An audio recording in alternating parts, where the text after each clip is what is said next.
Zibersegurtasunaz ere askotan hitz egiten dugu, Europaren berrarmatzea eta aipatu dugunean, eta tartean datu babeserako neurriak ere badaude, oso denbora gutxian, master, unibertsitate graduta denetarik egin behar izan dugun gaia eskerrak, profesional interesgarri zinguratze garen, Unai Aberasturi, datuen babeserako Euskal Agentziako zuzendariari egin digu Gomita Aberasturi jauna, egunon. Egunon, Eta lehenik eta behin gustatuko litzaidake argitzea informazio nahasi pixka bat ere badaukagulako, azken egunotan entzuten aritu garelako, bai Apple eta Metaren inguruko isun berriak prestatzen ari dela Europa, merkatu digitala urratzeagatik, eta nik uste hemen interesgarria dela azpimarratzea, ez dela datu babesaren inguruan urraketarik egon delako, ez da kompetentziagatik dela. Hoi da, egia da, kasu askotan olako erraldoi teknologikoak zigortuak izan diala Europar Batasunetik pribatutasuna urratzeagatik, baina kasu hontan azterketa gaia ez da hori, ez da pribatutasuna respetatzen duten ala ez, baizik eta da kompetentziak otuengatik, bai? Nola jarduten duten merkatuan posizio, ez dakit, bentajoso batean nolabait esateko. Olako erraldoi ere, isunen bitartez kilimak egitea, arriskutsua ere izan daiteke, eurek erabili dezakete xantai egiteko forma bezala, horren beste datu izatea? Zaila da, nik usteot egia dela bertotik pertsibitzen dugula olako arrisku bat, ez da? Eta nolabaiteko segurtasun falta bat, Europar Batasunetik heltzen zaizkigunean, eta hori bizarete horri buruz hitz egiten, Estatu Batuetatik adibidez olako mezu apokaliptikoak, ez? Eta Trumpek eta Muskek bezalako pertsona edo eragilek botatzen dizkiguten diskurso edo mezu arriskutsuak, pribatutasunaren lagunak ez dialako, nolabaiteko alertan jarri behar gaituzte, baina nik uste dut Europar Batasunetik gure diskurtsoa egin behar degula, sinistu behar degula gurean, eta kasu guztitan edozelan ere atzera ez egin oinarrizko eskubideen babesean eta zehazki pribatutasunaren babesean. Guk gure araudia daukagu, gure markua daukagu, eta Europar Batasunetik heltzen zaizkigun mezuei aurre egin behar dibegu eskubide gehiagokin. Pribatutasun hori hala ere oso zale ez izateak ere, ez dakitera egiten dute dio, aldi berian badira, zibersegurtasunen ere sekulako dirutzak inbertitzen duten enpresak, gune seguruenak dira, gure datu babeserako? Egia da, olako erraldoi teknologikoek baliabide gehiago dituztela segurtasunan inbertitzeko eta beraien informazio sistemen segurtasuna bermatzeko, baina guretik datuak babesteko Euskal Agintaritzatik argi ditu bi gauza. Batetik, erraldoi hauen kasuan ere bai, segurtasun arrakadak egoten dira, eta gogoratu 2024an uztailean Microsoftek jasan zuena mundu oso hankaz gora jarri zuna. Eta bestetik, kontziente izan behar garela, erraldoi hauek askotan gardentasun gutxikin funtzionatzen dutela. Eta askotan, datuak beraien intereserako erabiltzen dituztela. Eta hori ikusi dugu gure kasuan adibidez, hezkuntza eremuan Google Workspace plataforma aztertu degunean. Orduan, egia da, segurtasun pertzepzio bat eman dezaketela, gehiago inbertitu dezaketelako segurtasunean, baina kontziente izan behar dugu, Euskal sektore publikoak olako erraldoia kontratatzen dituenean zerbitzu publikoak emateko, beti egin behar dula, Europar Batasuneko araudia errespetatuz eta pribatutasuna errespetatuz eta bermatuz. Erasuetatik hortaz inor ez dagoela salbu, baina logikoa da pentsatzea, horren besteko inbertsioa ez daukan enpresa txiki batean arriskua handiagoa dela, datu horiek filtratzeko edo zibereraso baten ondorio zabaltzeko? Logikoa izan liteke, ez da ondorio hori. Erakunde edo enpresa txiki batek baliabide gutxio ditu segurtasuna bermatzeko, bai diruz, bai pertsonalez edo antolakuntza baliabidez, baina egia da baita ere enpresa handiek edo entitate handiek arrisku gehiago planteatu dezaketela, datu gehiago manejatzen dituztelako, eta baina datuen erabilera aurreratuagoak edo konplexuagoak egite dituztelako. Eta askotan, zibererasoak bereziki eta espresuki zuzentzen dialako euren kontra eta ez hainbeste entitate txikien kontra. Ez jakintasunetik galdetzen dizut, baina egia da Europaren berrarmatzeari buruz asko hitz egin dugunean, zuzenean begira da, arma, pistola eta tanketara joaten zegula, baina hainbat erakundetako ordezkariek gogorarazte digute, zibersegurtasunean ere beste salto teknologiko kualitatibo bat edateko unea dela. Datu babesari dagokionez ere bai? Bai, dudabarik. Pentsatu behar dugu urtetik urtera zibererasoak handitu egin diala 130 batean. Eta gaur egun gure gizartetan daukagun erronka handienetariko bat hori dela. Zibersegurtasuna bermatzea. Pentsa adibidez martxoaren 3an, bertan 12 bat erakunde egun berean izan ziala erasotuak Errusiar hackerrengatik. Orduan, gure partetik kontzientziazio handia, bertako erakundeek segurtasuna bermatu dezaten, eta elkarlana, ziberzaintza bezalako erakundeekin, eraso bat dagoenean, eraso horri era arin eta eraginkor batean erantzuteko. Ez dakitzen baten ainoko transparentzia dagoen eraso horiek jasaten dituzten erakunden artean, eta kalte erreal horren berri zepututoraino izaten dugun herritarrok. Bai, herritarrok eta kasu askotan guk ere, bai. Gu ere kontziente garelako kasu askotan eraso ugari ematen diala, eta ez ditugula ezagutzen. Baina askotan erasoak geratu egiten dialako aurreti asko fase batean. Oraindikan efektibo egin ez denean arrisku hori. Orduan nik uste egia dela arrisku hori hor dagoela, baina medioak baditugula arrisku horiei aurre egiteko. Eta hasiera bateko fasean geratuko espalira eraso horiek, arriskua zein da, benetan datu horietara iritsiko balira, ze ondorioren aurrean egongo ginateke, kontziente izateko aldi berean ere zergatik den horren garrantzitsua neurri berriak hartzea. Bai, arriskua izan daiteke datuak lapurtzea, eta horrekin asko jolaste dute, zure datuak ditugu, beraz diru bat ordainduko didazu epe baten edo bestela datuok publiko egingo ditugu, edo arriskua izan daiteke gertatuan bezala zerbitzu batzuk etetea. Pentsa, zerbitzu publiko oso bat eten daitekeela, sistema informatikoak eteten baldin badituzu. Osakidetza, errolda, administrazio elektronikoa eteten baldin bada, gizarteak gelditu egiten da hein handi batean.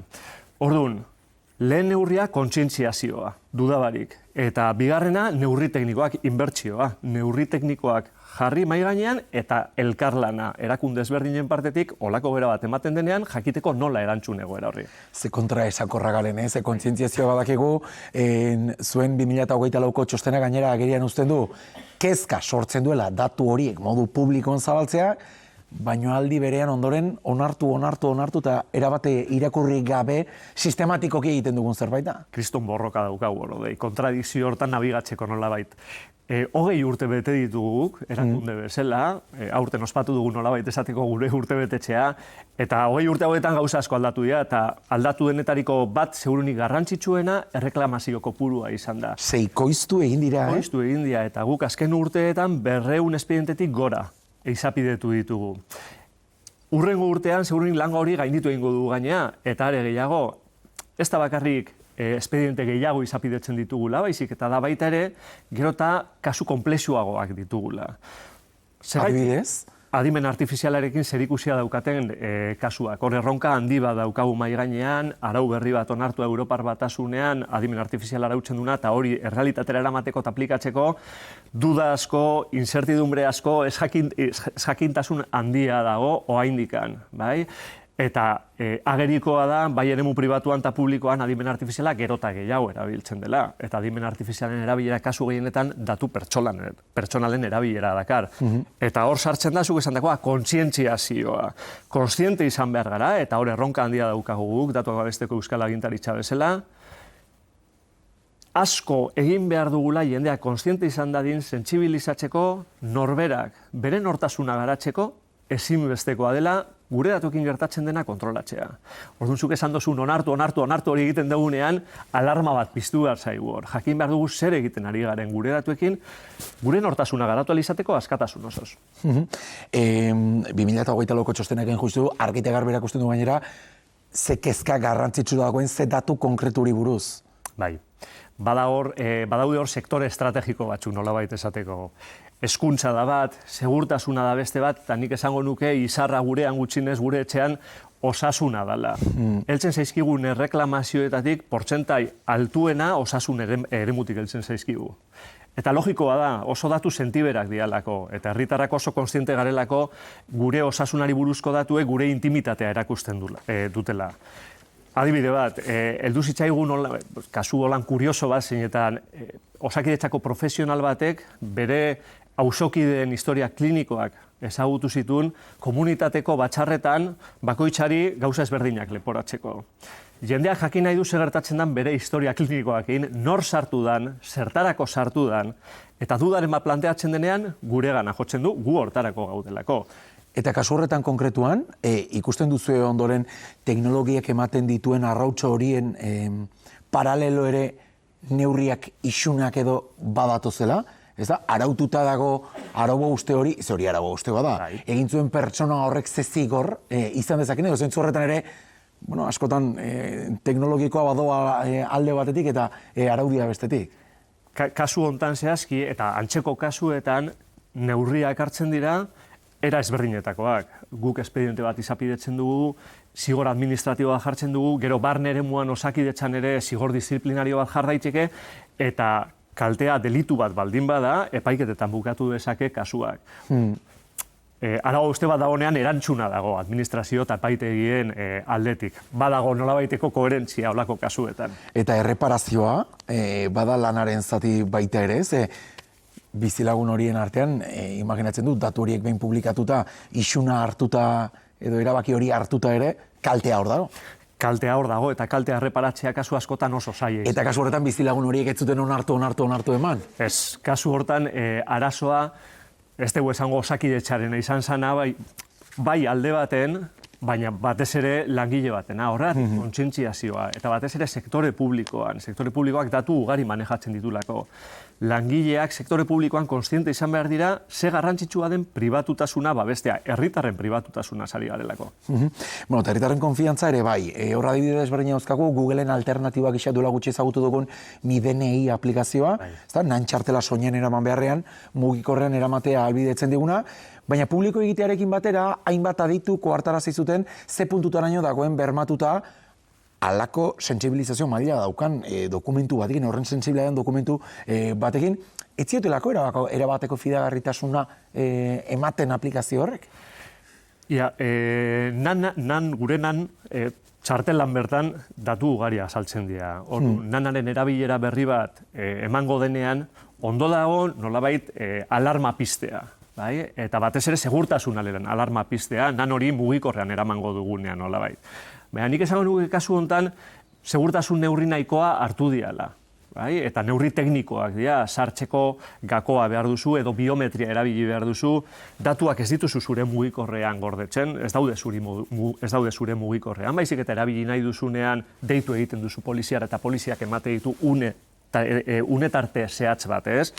Hirugarren batek erabiliko baldin baditu, hirugarren horrek ere ez ditu datu horiek zure mugikorrean gordeko, nik esango nuke kasu honetan segurtasuna bermatu egiten dela. Amaitu aurretik, galdetu nahi nizun, ia erakundeak ere ikusten dituzun asmo horretan, erronka teknologiko horri behartzaiona emateko, zaku azken finean inbertsio ekonomiko oso potoloak behar direlako. Bai, nik esango nuke 20 urte hauetan erakundeak eta zehazki euskal sektore publikoak kontzientziazio lan handia egin duela barne eremuan, gero eta garrantzi gehiago emoten zaio administrazioetan pribatutasunari, datuen babesari, nik uste danok daukagula gaur egun argi datuen babesa gaur egungo gizarte digitalean oso garrantzitsua dela, baina egia da aldi berean, eta askotan aurkitzen dugu datuak babesteko euskal agintaritzan, administrazioek nolabaiteko karrera teknologikoa egiten dutela abanguardian egoteko, adibidez adimen artifizialean, teknologia berriak barneratzen dituztela, guri aurretik ezer esan gabe. Eta askotan gertatzen zaigu, administrazio batek teknologia mota bat implantatzen dula, erabiltzen dula, eta guri hori heltzen zaigu, herritar batek erreklamazio bat egin duelako a posteriori nolabait esateko. Eta orduan bai sortzen dira alarmak. Eta zeingo dugu gain informazio sistema edo aplikazio berri horrekin, ja inbertsioa eginda dagoenean, ja implantatuta dagoenean, eta beraz, gure partetik elkarlana administrazioarekin eta sentsibilizazioa etengabe. Eta datorrena ikusita, ziur elkarren berri izango dugula, eta 2025 honetako txostenare potoloa izango dela. Unaia beraz, hori, plazer bat, eskerrik asko. Bardino dei, mi esker. Goizeko 11:07 minutu, eguneko albisteekin goaz, Eusko Legebiltzarreko kontrol saioan gaur gazteak dira izpide. Lan merkatura sartzen direnen prekaritatea, soldata baxuak eta lan ondo ezaren diagnosi zabal bat egiteko eskatu dio EH Bilduk Jaurlaritzari.